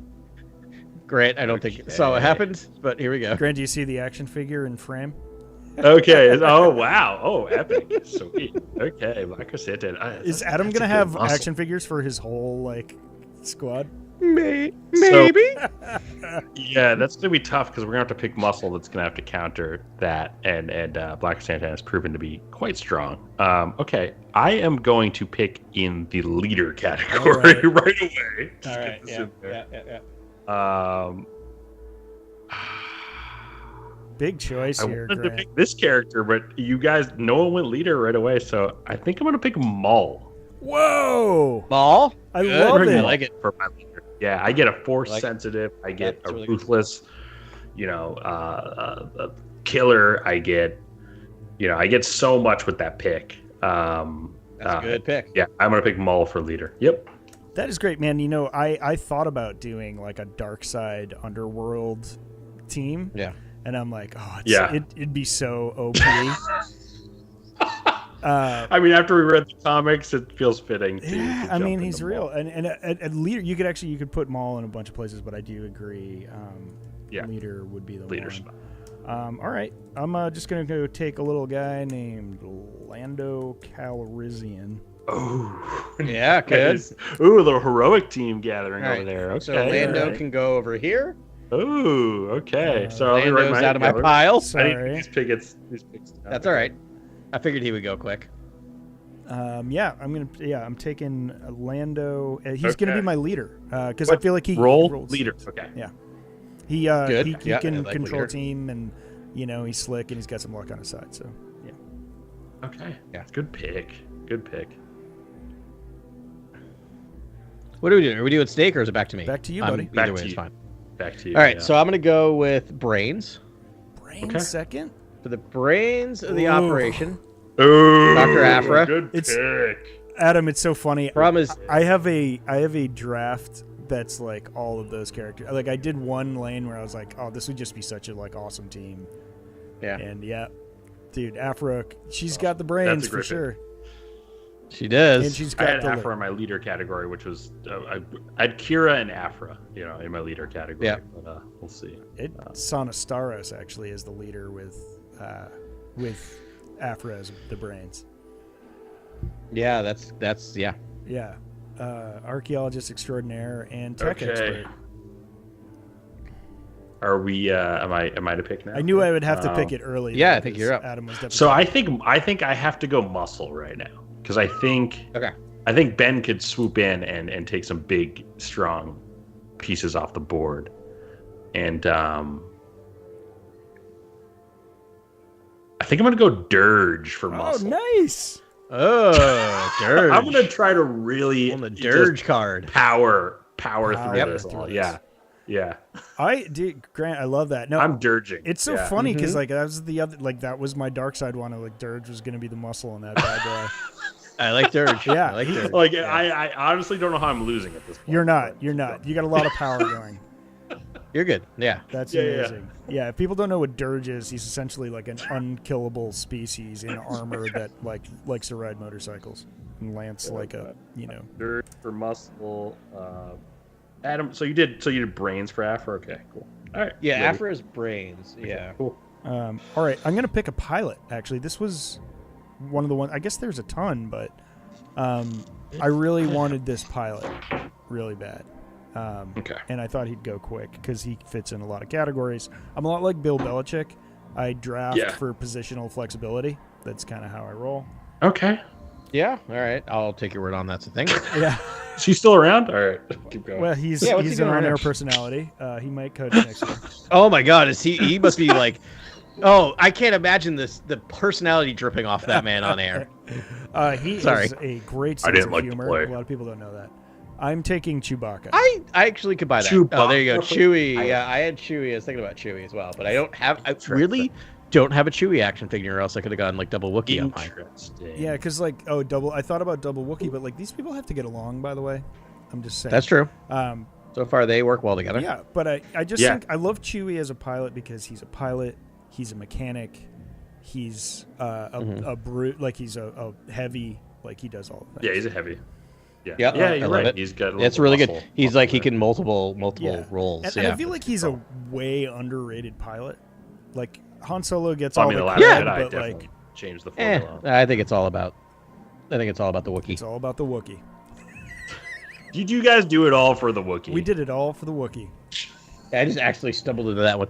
All right. That's tough. I said it. I'm like, oh god, here comes Limp Bizkit. Yep. That's incredibly tough. Yeah. And all right. Is it back to me? Back to you. Back to you. Yeah. Limp Bizkit's back. I heard they were like playing a show at some weird festival. Yeah. And what's his name looks like Jack. Actually, he looks like Jerry Garcia now. Does he? The lead singer. Who's also a director. He's directed like multiple Fred Durst. Fred Durst. Yeah. There you go. He's also directed like multiple main movies, including like kids movies. Yeah, he's weird a Hollywood mogul. He's one of those guys on the down low that sort of never left Hollywood and has had his fingers in a lot of he's pies. just like, I'm just gonna direct now. All right, so 4 by Marksman. IG-88. Okay. Oh, good pick. Good pick. You can't go wrong with a droid for a marksman, right? Like, come on. Yeah, I mean, there's some computing. He can like 360 shoot. We've seen that. Yeah. We've seen that used in IG-11. The Mandalorian, right? At IG-11. So, yep. Yeah, he's a beast. All right. All right. I think. Oh man. I think I'm gonna have to go pilot because I just don't think there's that many, and I wonder where you guys are at with your lists of pilots. But I'm gonna pick Q90 from The Mandalorian Episode 6, The Prisoners, or The Prison, whatever that one is called. Yeah, I think that droid pilot in that episode is just like impeccable. Like the skills are just incredible in that episode. That character will be helming the ship that I choose. He was definitely on my list too, but I didn't use him because I was worried about canon sort of breaking. Like I need to have some aesthetics to my group, like they could all exist in the same timeline. But Q90, he's kind of villainous. He fits better in my group, I think, because he's a little bit more nefarious, right, as a droid. Yeah. Right, and they don't need another personality behind the wheel. They just need someone to execute, and that's I'm looking to execute. Yeah. Yep. I love that, and it's a droid, so Q90 could have been 100 years old in The Mandalorian. So it's voiced by Richard Ayoade of IT Crowd, who's just one of my favorite actors of all time. Fantastic. He's so good, and like one of the best panel show contestants on British television. Good. Yeah, just that voice, it will break up the whole Maul dirge silence. It'll like, I just need some fun personality going on at this point. Man, all right. I had a strategy and I'm sticking to it, even though you guys are totally surprising me. Totally surprising. Even though Adam, I guess not so much. I knew you were going to take Afra, but yeah, I mean that's fair. We knew that was going to happen. But let's just wait till my next 2 picks. Adam doesn't have a leader yet, though. That'll be the big leader's shift. Going last. What do you think about that? Mind blown. I thought they would be taken pretty quick. Mm-hmm. Well, now it's like technically you only need 3, right? So, there's 2 off the board, and you get the rest of the board. I mean, gotta like those odds. I do, but remember, I have to have a figure of them. So right. Oh, I guess. Do you want can I choose 5? Can I choose? To have the figure? Wow. Okay. I do. That's right. Can I choose 5 Obi-Wans? Because I have 5 Obi-Wans over here. I could do. He did spend some time in the underworld, but you need the figure of him in like that weird suit, like armor suit that he had. Yeah. Or the helmet. Yeah. Or whatever. Yeah, but that. I'll show you my backups that I didn't choose when I'm done. Yeah, when we're done, I can't wait to. I literally have a pile of figures over here that I'm selecting from. Oh, that's so fun. I wish they made that Obi-Wan though. That would be sick. That'd be amazing. Yeah, that's a great figure. Yeah, that'd be a great figure. We have to start petitioning Hasbro because they actually listen. Yeah, to that. They do that. Like that's how my Last Command set came together. It was like fund it and they'll do it. Okay. I'm just fearful you're gonna take this person, though. I guess probably no one will, but I'm taking him now because he is my heart. I won't. And he is my brains. Lobot. Yeah. Lobot is Lobot Underworld? Yes, I would say Lobot counts as Underworld. He's been I guess there's been because you have Lando already on your markers. Do you have Lando on your team? I sure do. Yeah, so that's fine. I would say it counts because Lando would talk him into it. So yeah, you're he'd good. be like, "I'm counting you in," and he's like, "Ugh." Yeah. Yeah. I mean, weep, behold. All right. What category is that again, Ben? Brains. What are you doing? Brains. Yeah, there you go. That makes sense. I like it. I mean, it's not like Afra actually has brains and he's got a computer for a brain. No, but he's got a computer brain, but same thing. Yeah. He has all the same information. He can just process faster. Yeah. And I mean, we did learn in the most recent Star Wars he is Lando's heart as well. So there's a little positional flexibility there. Yeah. Back to you, Adam. All right. So I'm going to go with pilot. And so I have a solid pilot, but also I think any good team needs a bit of comic relief. 9 up. So we're going Jackson. Oh, see, I knew you were going to take Jackson. This is the character, Adam. This was the character. I said on text, Adam's going to take a character early in the draft, and I won't get a chance to take him, and it's Jackson. Sorry, Jackson. Yep, Jackson is recanonized, so it counts. He's there. So there we go. I got Jackson for my pilot. That's dual purpose too, because he's pretty good with his blasters, right? He's pretty good. He's a bounty hunter. He may not be the best pilot in the world, so I don't know how he'll come out on the first round of this thing. What ship but we'll see. So we'll see. Yeah. I think my next pick is going to shut down all your picks altogether, though, and that is in the marksman category. I cannot believe this character is still there. I will be taking Fennec Shan. Yeah. All right. I cannot believe that character is there. Pick. It's literally, I think, top marksman of all the Underworld characters. Yeah. Yeah. I don't have a figure. I mean, she's up there. She's good. Yeah. Okay. I'm happy to hear someone better. I mean, I don't think there is. I was gonna pick her, but I guess she's fine. Yeah. It's I a love contract, that pick. right? She's here for a specific contract, and she may not have the same moral alignment as your Mauls and your Dirges, but I do feel like flexible. She's morally malleable. flexible. Yeah. Thank you for that, because I thought you guys would fight me on that later. No, I don't think she starts out because she worked for the Empire, right? Didn't she start out? Yeah. So she's and I mean, like Boba Fett like brought her into his like Gotra, but like she would have been fine just being like she was like, okay, whatever, she would have been fine. I think being a mercenary the rest of her life. For sure. She's slowly becoming a more heroic character, I think, in the broader canon. But but this is early Fennec. Again, you can pick these characters from any point in the timeline, essentially. And so, like, Ben, you could have picked L3 instead of Lobot. Like, there's other, you know what I mean? Like, but Lobot is essentially just I would, he's a facilitator. Just as interesting as a pick, right? Yeah. And so, But I mean, I like the idea of, of Lando and Lobot working together again. Right. But all right, so after all that talk about team unity, I think I'm gonna go. Maybe I should. I was gonna pick marksman here. I'm gonna pick Aura Singh.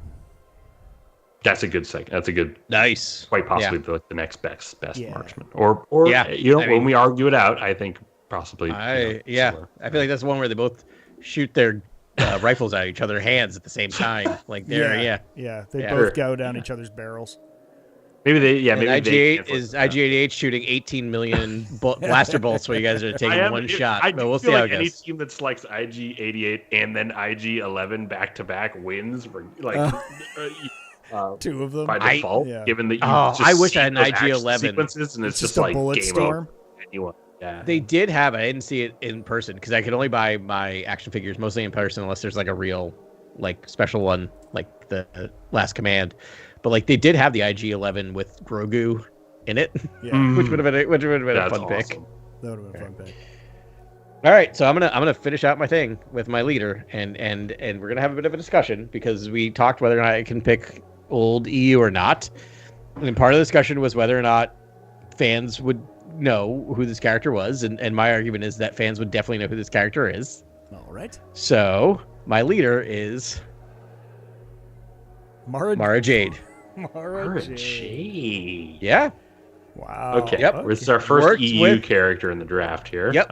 Worked with pirates for a long, long part of her career. That's where she got her start after becoming the hand of the Emperor. She moved over to being the pirates, leader of the pirates. She's very much versed in the underworld. Doesn't hurt that she's also force sensitive, but I think we are kind of leaving you in the dust here, Ben. We have two just force sensitive warriors on our teams that are basically like entering muscle category, they're basically huge different. All right, how are they going to use their lightsabers in space? They'll find a way. We just read the Maul series where he uses his lightsaber in countless. She could throw it out the airlock and force it over. Right. It's tough. Good luck with that. Okay, I cannot believe we're taking this long to get to ships, which is just it's crazy. No one's just taking a ship right off the bat, which is, I think that might be the big piece on our board essentially at the end of this. But I'm gonna have to jump into brains.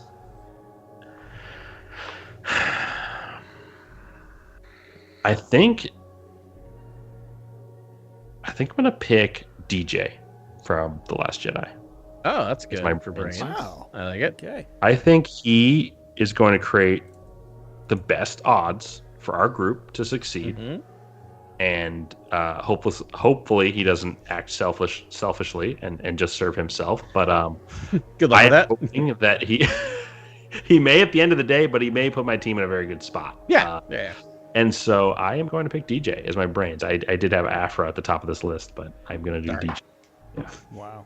And Jabba the Hutt, I don't think you would have the synergy. So Jabba was a thought too, even before I was doing it. But I was like ruling it out. I'm like, what's he gonna do? Who's more selfish, DJ or Jabba? I thought Jabba would be, and so I just DJ. Yeah.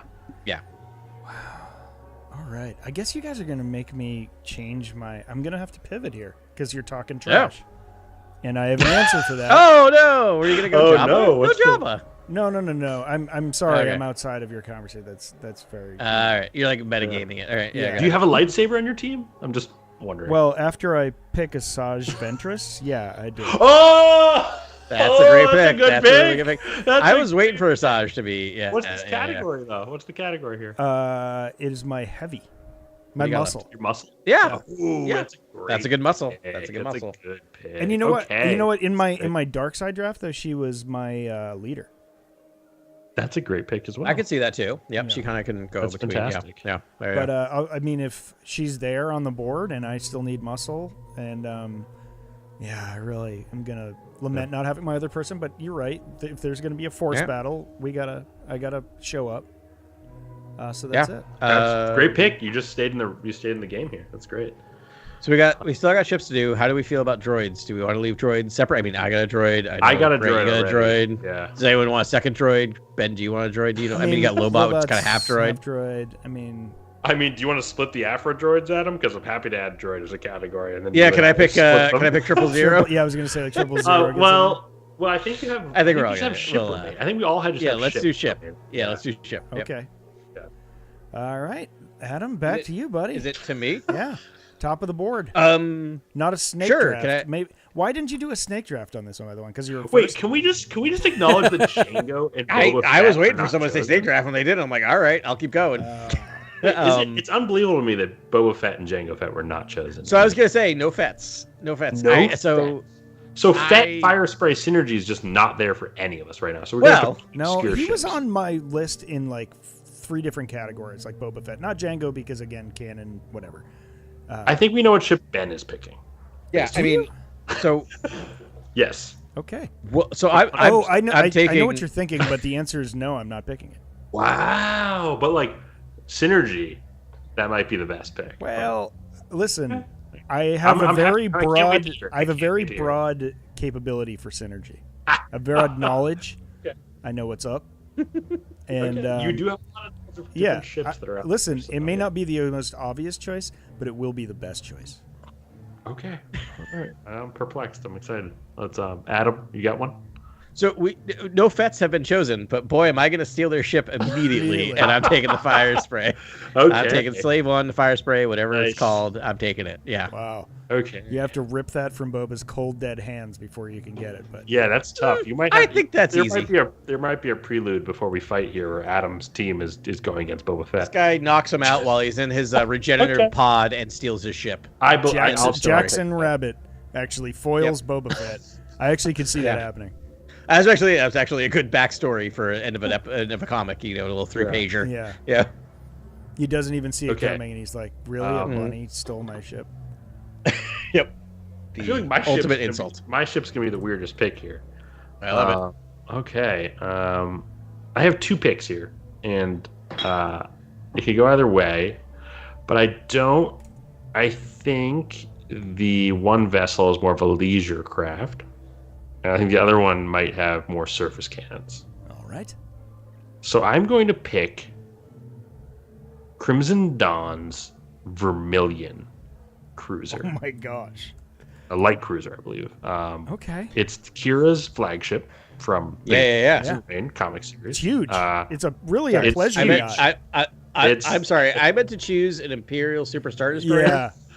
No, I'm just kidding. I'm kidding. No. I think it's a light cruiser. I don't think it's a full on. No, I think you're fine. I think you're. I think you're fine. I like my chances against Dryden Voss's first light is a little bit more of a yacht kind of experience. It's more of a leisure craft.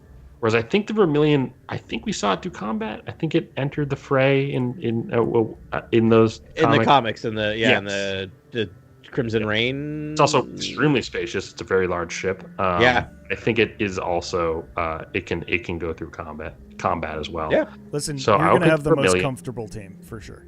It's true. Yes, I will have the Vermilion. I mean, you have like a whole like you're always hanging out in Dryden Voss's like penthouse in that thing. Well, I mean, if Maul is running Crimson Dawn and he's bringing this team together, I think I like it. A complete, a safe and canonical sort of approach here, where maybe the Vermilion or the equivalent of is in Crimson Dawn's arsenal, and when Maul's in charge. As a side note, I may have spent this afternoon seeing if I ordered Dryden Voss online, if I could have it delivered today before the podcast. Oh, that's a great pick, right? I almost picked Dryden for leader. That was a no-go. So would have been good no Dryden Voss on my team. Yeah, he would have been good too. Brain or leader. Yeah, Muscle even. Yeah. A lot of good stuff there. Well, unfortunately for you both, I'm gonna pick an actual space killer, and I'm gonna pick the Sith infiltrator known as the Scimitar. Wait, hold on. Wait, you taking my ship right now? Are you taking my ship? I am. You should have picked it. Why didn't you pick it? I have a question. How many people can fit in that ship? Yes, I'm so glad you asked. To the outside? 7. I counted the seats.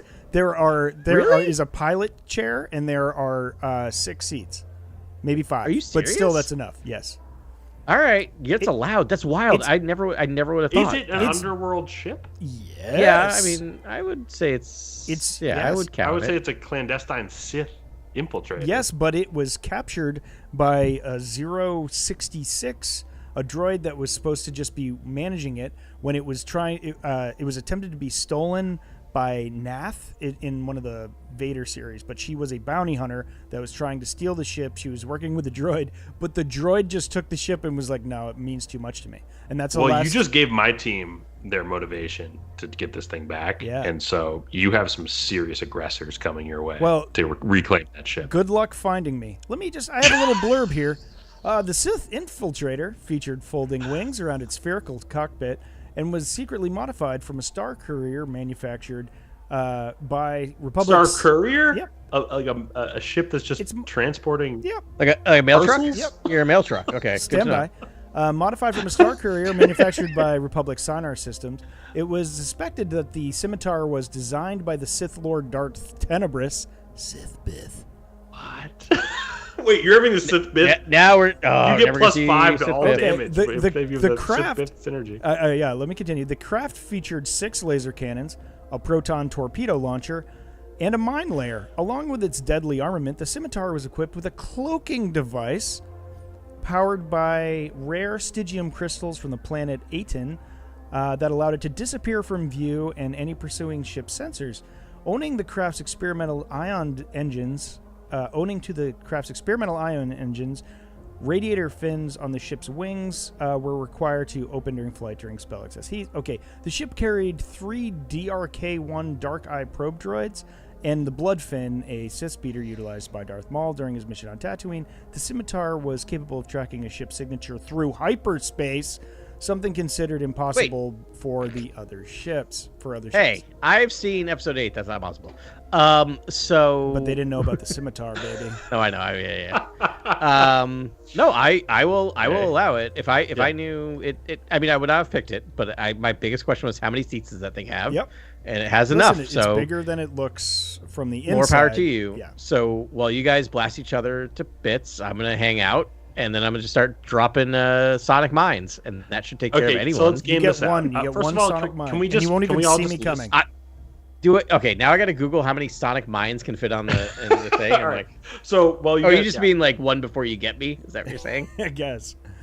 I mean, it won't even take for one. The You're listeners, not can we just list our teams again? Do you guys want to just list our teams again for the listeners? I mean, you just look at mine. I have them. But no, I will. I have them right here. I will list them off. All right.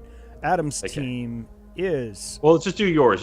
Ben. Okay. I'll do our. I can do. Go for it. Okay, we'll do our own. I have leader Lando, Chewbacca as the pilot, Lobot as the brains, Aura Singh as the sharpshooter, and Asajj Ventress as the muscle, and they will be cozily riding along in the scimitar and in wake of its death. Okay. All right, I got Mara Jade as the leader, Black Chrysanthemum as the muscle. I've got why am Afra I as the blanking brains. on her name? Afra as the brains. Thank you. 4 beers deep. IG-88 as the marksman, and Jackson as the pilots, and they're all going to be flying in Boba Fett's fire spray. That's fantastic. I have my leader is Maul, as in AKA Darth Maul. Dirge is the muscle. DJ is my brains. Q90 from The Mandalorian, episode 6, season 1, episode 6, is my pilot. Fennec Shand is my marksman, and they will all be in the Vermilion, the fortress flagship of Crimson Dawn. Okay, so let's game this out. All these ships meet in space, or don't meet in space if one's cloaked. I don't know what tricks Ben's pulling right away. Well, but we can start. You can see me at first, and then you won't. Can I just start with the classification of my ship? A fortress flagship. Yeah. What's the firepower? Fortress. Your big slow target, as far as I'm holding auctions, numerous guards in the interior. It's big. And there's got to be surface cannons. There is definitely cannons on it. Yes. Mara Jade would immediately radio over to Ben's team and say, "Can we just? How about we team up, take this thing out?" Yeah. And then we'll see who's left standing after that. And, do you agree with that? And also, please turn off your cloaking device. Yeah. Wait. So how are your transponder going through? I mean, I imagine the Ben has to pick up on his line. Lobot can hear. I think you hear. I think if you hear me transmitting, because I'm transmitting it to everyone, you can hear me, Grant. I don't. Are you guys teaming up on the Vermilion? 100 against the Flying Fortress? Yeah. I want to say like it's kind of lightly defended, but it's not. I remember it almost made it through a blockade of like Star Destroyers. Yeah, that's what I remember. Right. It did get destroyed, and they knew they were going to lose it, but it kind of held its own for a few minutes. So yeah, it's a big meaty thing. Yeah. Like it's a again, guys. Boy, it's adorable that you're trying to say that this is going to be a competition, but if you can't see me, you can't hit me. And you have. Do you know what my team's going to do? My team is going to ask DJ what to do. You know what DJ is going to tell us to do? Is we should just crash the ship. Yeah. No, we're going to crash the ship. And we're going to bring this right to the ground. I want to settle this on the ground as soon as possible with all of you. And so we're going to crash the ship and appear weak. And we're going to appear weak and say that all of our crew has died and there's fires and there's treasure aboard. And we're going to try to incentivize you guys to fight each other without knowing you don't know the full, who's present on the ship. All right. And I'm going to keep that everyone that I've named on my team is not there. And that it's simply just a Crimson Dawn flagship filled with lucrative treasure, like possibly a frozen Han Solo.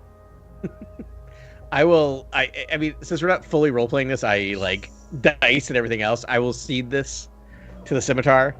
To be honest, because like what I would be doing if we're fully role playing is I would drop a bomb, drop a couple sonic bombs, hope that I disrupt you. But like we can't do it because we're not fully role playing, right? Yeah. Like we're not actually rolling a d20. No. So I mean, Battlefront 2, I've had this dogfight between the scimitar and the can't imagine Slave 1 a million times, and it doesn't go well for Slave 1. I would on your sensors. You don't even know where the bolts are coming from. I mean, I know you're there. You can drop a Hail Mary bomb, like that's all I would be doing. Yeah, like every once in a while you can do that, but I agree. If you don't know what direction you're getting shot at from, it's hard. No, you can't do anything. Yeah, I concede. So, if you're cloaked, and unlike Star Wars or Star Trek, you can fire when you're cloaked. Yes. Oh. Okay, then I concede. Oh, really good question. I don't think I can actually. I can't fire when I'm cloaked. So so knowing that there's lucrative treasure aboard the Vermilion, are your teams landing gracefully and trying to obtain that? I mean, I'm probably shooting at you the whole way down, mostly pointing at Dirge.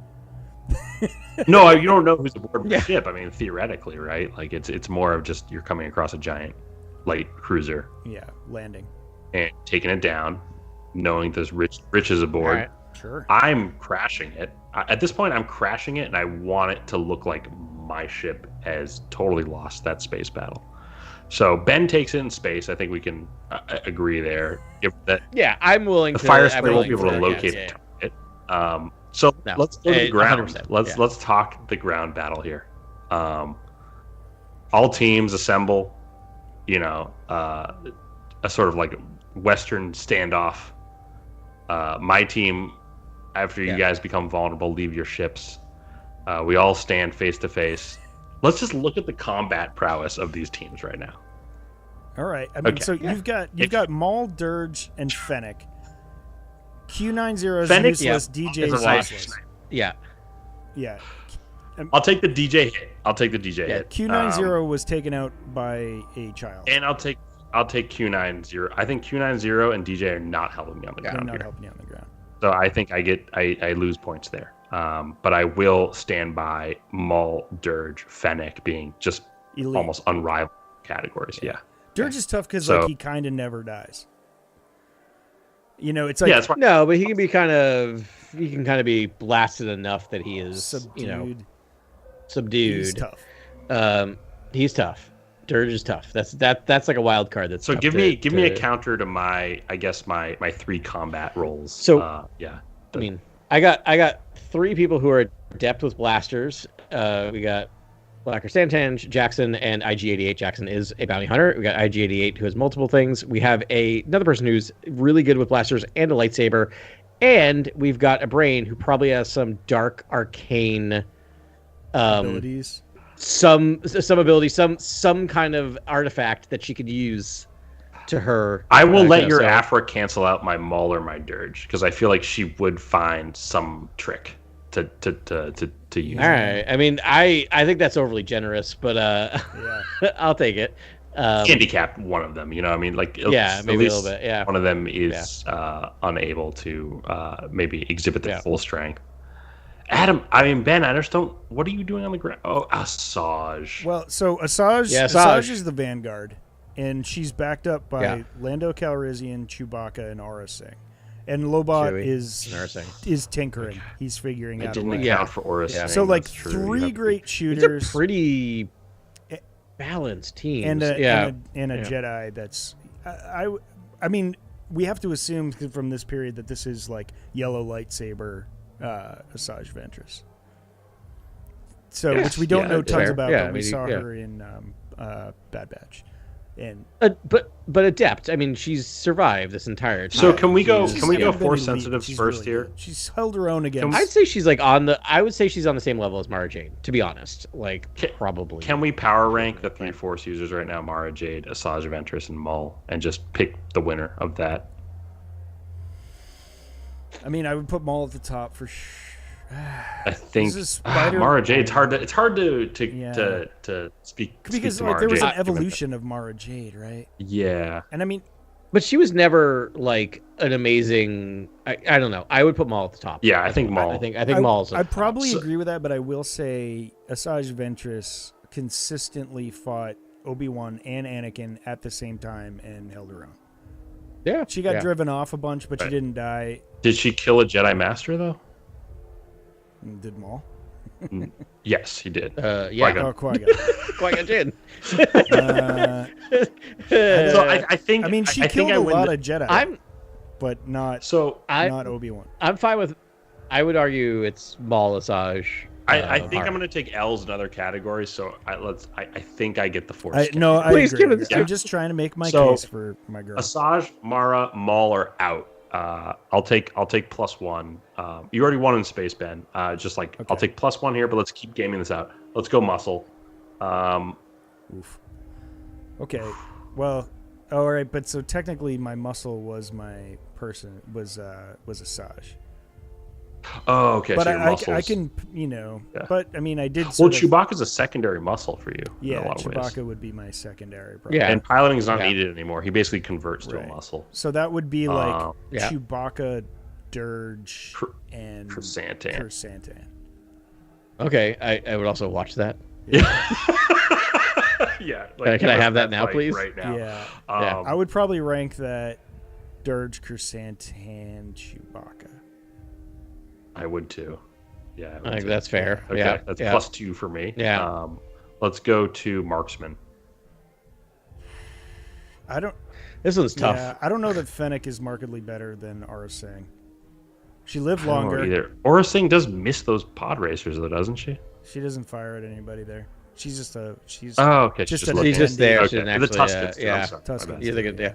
I'm sorry about that. I mean, and let's not forget, IG-88's got a droid brain, multiple shooting things, not just one shot. Long range? That's the one. Yeah, thing I wouldn't have picked a droid. You don't think he has telescoping? He has a long.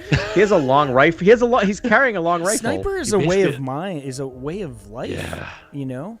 I guess, but he doesn't have to control his breathing because he doesn't breathe. I'd still put him third, and I mean, flip a coin on Aurra Sing and Fennec. Honestly, I don't know. I would. Okay. Do you want my? It doesn't matter. We're I feel like my honest opinion is I think immediately. So we've only seen one of these actually snipe in anything, and that's Fennec Shan. I mean, we've seen, and she's quite. We just good. read a comic with Aurra Sing where she was sniping people. And then have pretty handy and right, she is really good. All right, I forgot about the comic. She's very good. All right, yeah.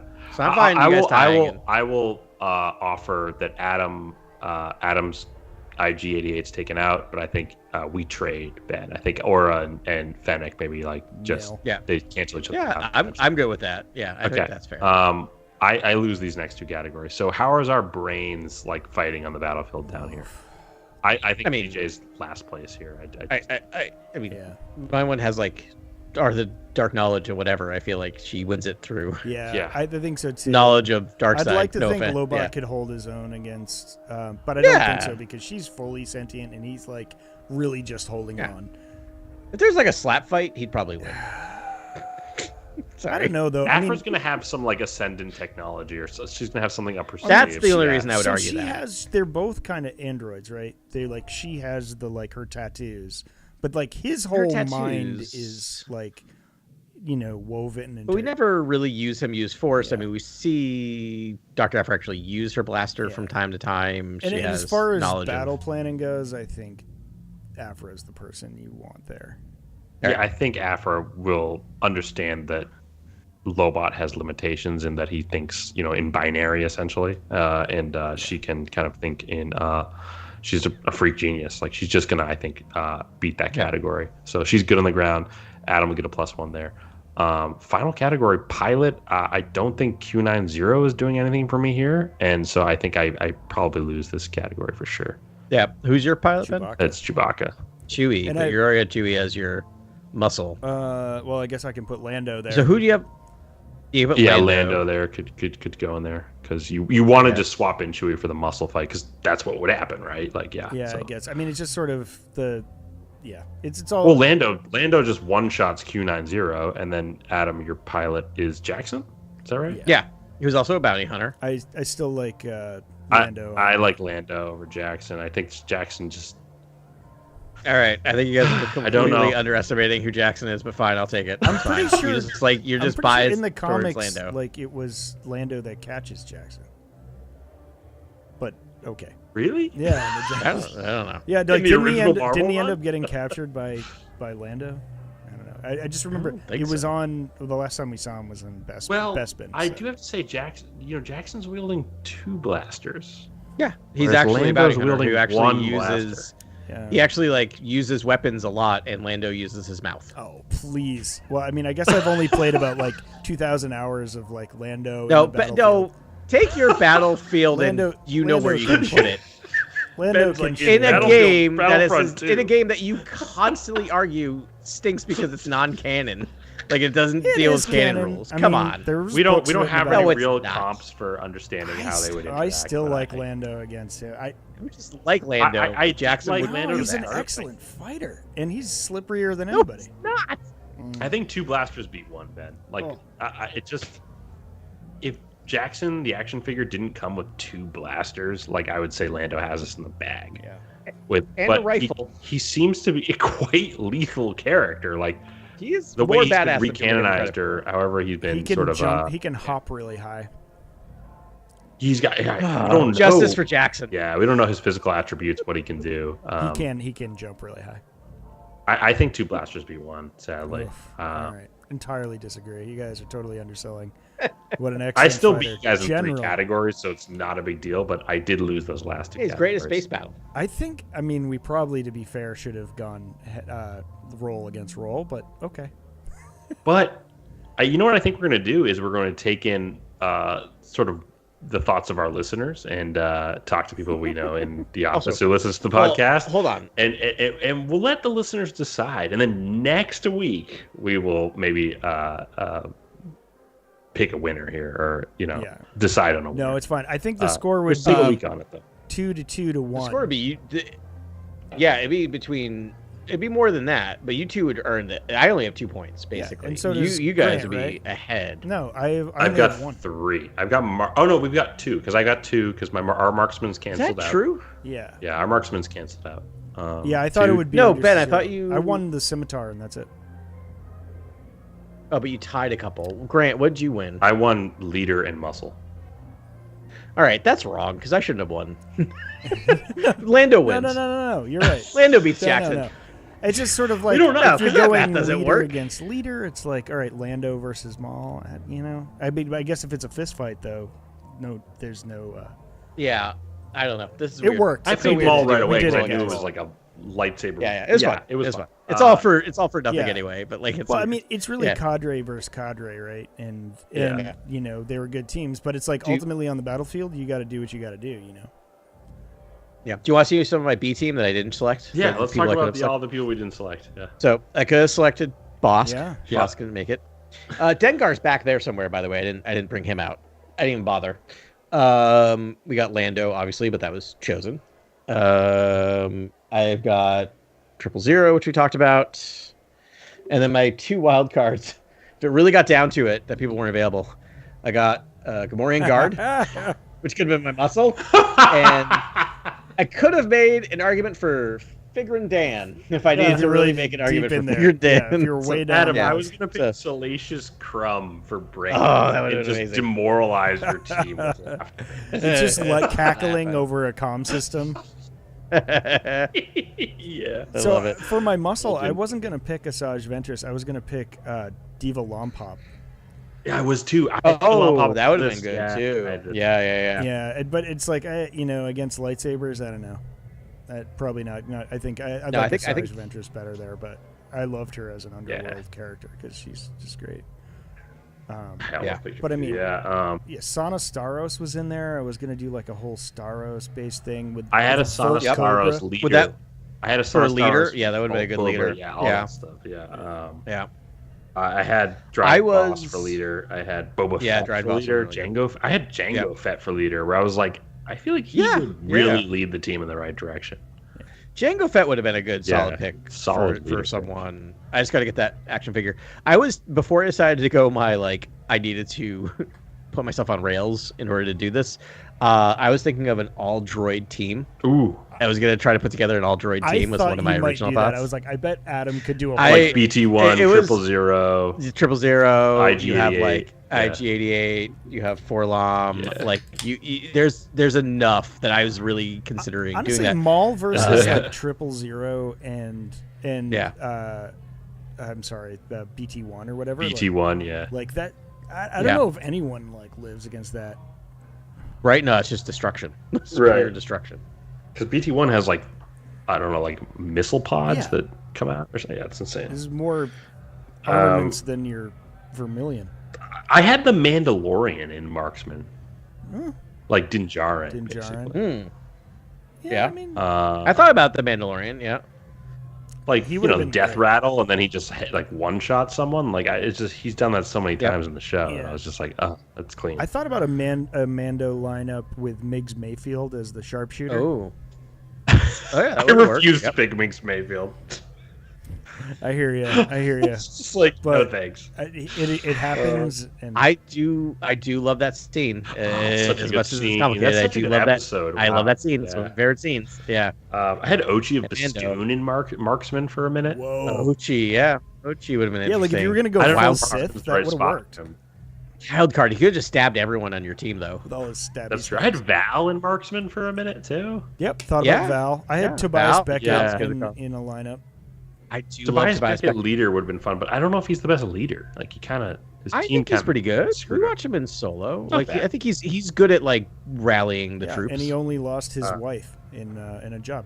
Yeah, that's it. Yeah, that's just incredibly tough. He seems a little hard in his luck.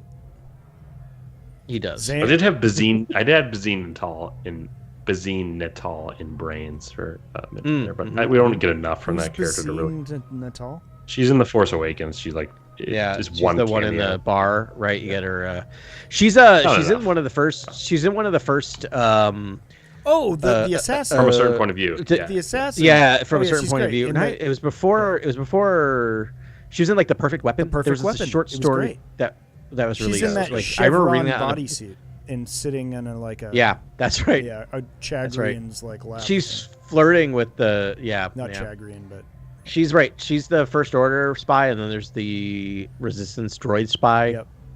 Again, boy, did that release of like short stories make me so excited for The Force Awakens. Oh, that was good stuff. They had all that like collection. Yeah. I had Hondo Onaka for pilot. Backup pick. Oh, Hondo. Yeah. Yep, Hondo. That's good. Actually, and for yours, Adam. So this, I had a lineup of Han Solo, Dr. Aphra, Sana Starros, Black K, Just Lucky. Was going to be my sharp. Yeah, nice Just pick. Lucky. Good pick. Good sharp. Then, great marksman pick. Yeah. Yeah, and that's then awesome. Volt Cobra, which is like I just wanted to say Volt Cobra. Yeah. Yeah, I had Sana Starros leader, basically, and then I had Dr. Aphra brains. And then my muscle was, I was always going to pick like Diva Lompop or Dirge. Like, Black Chrysanthemum's incredibly strong, but I feel like he's a standalone or like a solitary sort of bounty hunter. I didn't know how the team synergy would be. He's a gun for hire. My thought was that he would, if you paid him enough, he'd be and if you had Aphra in there too, then he would. That was my thought. They got along, so I figured she could talk him into it. You notice no one's mentioned Cad Bane. That was the next person I was going to bring up. Nobody mentioned Cad Bane. I thought about it for like 3 seconds, and I was like, absolutely not. I have a hot take. I think Cad Bane was the best part of the Book of Boba Fett. I don't. Yeah, because I don't disagree with that. But I like the way they did a great job. The look of it. He actually it was like animatronic sort of. He looked face. Intimidating. Oh yeah, for the first time. Great. Yeah, I like him. I actively like him at Book of Boba Fett, and that might be the only place I like Cad Bane. That one of the reasons I like him so much, in addition to the fact that he looks great, he's pitch perfect because he pitch perfect, like exactly who that character is. And he dies. Yep. Because I've seen him too much, and I'm tired of this like Deus Machina. Like for some reason, the bad guy always wins. I know, survives. No, don't worry, he'll survive. I putting this together. I was literally at a trampoline park. I built my whole team around Black Chrysanthemum. Like I'm just like I need to Black K. Chrysanthemum on my Yeah, he's so good. And I was just like, I sit there going, oh my God, that's right. He shows up in Book of Boba Fett. I keep forgetting that happened and having to remind myself. And I'm like, should I rewatch Book of Boba Fett? So it may be the next thing I will rewatch. Like, if it's so you funny. steamroll it and go so many great elements fast, like it's one thing, it's amazing. Yeah. I mean, it's weird. I don't think it's that bad, guys. No, it's not that bad. No, I guess the at mod culture and like Boba Fett's moral alignment is like a little bit hard to swallow, but it's like, I think only because we had to wait a week between episodes. Like when you just slam them in there, it happens for 1 minute on screen, and it's stupid, and then it's over, and then it's like whatever, Here's my take on the Book of Boba Fett is I like it as a Star Wars story. I don't like it as a Boba Fett story. That's my only issue. Is like if I disconnect myself from it being Boba Fett, I think it's good and well constructed and so many cool things in it. He's so good. I like his acting, and I'm glad we get to see so much of him, and they give him so much to do in it. And he has some really to be fair moments. I mean, against Black he gets to do more K, than at the Tashi station, he like blows up that bar, like right. And the other guys there, like that was sick. I mean, and Tamora Morrison gets more to do than Diego Luna, right? Like he's just not in. Yeah, all the Tuscan stuff, and then the like Lawrence of Arabia, railroad train heist. Right. More with the sand creature fight. The sand creature fight. Freaking amazing. Pound for pound, there might be the coolest number of elements in a Star Wars show. Like there's so many cool things that happen. There's a twin huts on a propulsor on a platform. Yeah, that's right. Great. Yeah. There's a Rancor. There's a Boba Fett on a Rancor. Someone rides a Rancor. I'm surprised no one picked Nut Malakili in this draft, and then they get Jabba's Rancor by comes with a Rancor or whatever. You know what I mean? Like comes with the character. That's true. It's like honestly, a Rancor on that Rancor. Not a bad call. I kind of like the Rancor against. Well, no, I think Maul would actually make short work of him. I think Maul makes short work of anything you put in front of him after having read I think these you take those arms out pretty quick. Even if he's only half a man, the top half. I mean, if you but he's also half machine. If you look at it's true. If you look at Jedi Survivor, I like the Rancor fights I had in that game were not that difficult. I had the opposite experience. I think because I attacked it too early. They're tough when you're not upgraded. Are the toughest one. I think you did. I also think you were on a higher. That's ridiculous. No, same thing. I died for hours trying to fight that thing, and I'm like, maybe I should wait and come back. The fun thing is like, Jedi Survivor, it's great, and Jedi Fallen Order, but the Ogdo Bogdo, beware. Just run. If you see enemies, just run. Oof. Just run. Just come back later. It's Until fine. You're you like, don't need I'm to so do it strong, now. I could kill anything, and then good luck. Yeah. I had to watch a video on how to beat that thing, and it still took me like 20 tries. It is, it's a rough fight. There's so much dodging before you can actually hit it. Like, that's what I remember is, like, it's so much, like, it felt like something out of Dark Souls, where I was just like, I have to dodge. One little hit, dodge, one little hit. Jump, dodge to the right, jump. Yeah. Yep. Ugh. Yeah. It's brutal. Yeah. Anyhoozle, I think we're a little bit off track. Well, we'll see what they do in Outlaws. I think we did it though. I think we drafted our teams, and we'll take a week to kind of percolate and think about who exactly won this fight, and let listeners weigh in. And then next week, I think we'll decide the victor. Listeners, it wasn't me. But you had a really beautiful team. I was very happy with what I was able to do with component parts that were laying about. Right but awesome. This was a long one. Thanks for sticking around to listen to our wild draft. Obviously, this was super fun for us.